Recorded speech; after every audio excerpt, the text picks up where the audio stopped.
রংপুরে ঘাতক এক বাস কেড়ে নিল এইচএসসি পরীক্ষার্থী সহ 3 জনের জীবন। সকালে কাউনিয়ার মিরবাগে এই দুর্ঘটনা হয়। এতে স্তব্ধ হয়ে গেছে নিহতের পরিবার ও এলাকাবাসী।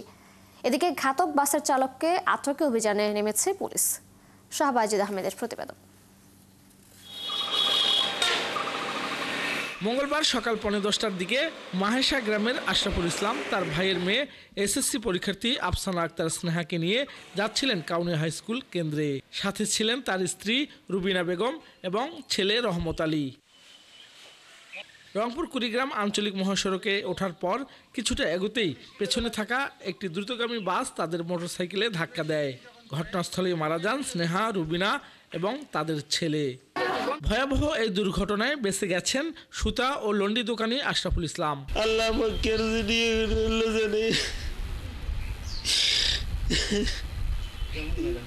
সিএনজি একটা ব্রেক করার পরে না গাড়ি কন্ট্রোল করতে পারেনি, নাইটক্রসে মারি দিয়ে গেছে। আসলে এটা মেনে নেওয়ার মতো নয়। আমাদের দাবি হচ্ছে 4 লেন রাস্তা করতে হবে। কিছুদিন আগেও 2 জন মারা গেছেন, তাজা প্রাণ ধরে যাচ্ছে। এই রাস্তাটা সংস্কার করা দরকার। এই দুইটা যদি বাস দাঁড়ায়, একটা মানুষ মোটরসাইকেল নিয়ে দাঁড়ার মতো মানে জায়গা থাকে না। ফায়ার সার্ভিস এবং এলাকার মানুষের সহযোগিতায় মৃতদেহ উদ্ধার করে পরিবারের কাছে হস্তান্তর করে পুলিশ।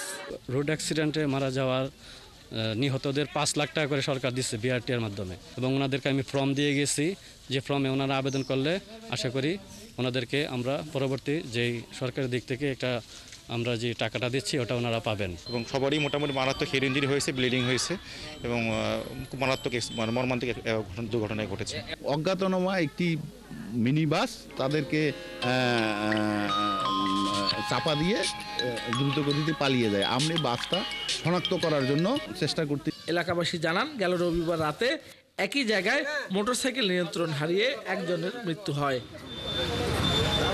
শাহবাজিদ আহমেদ, 71, রংপুর।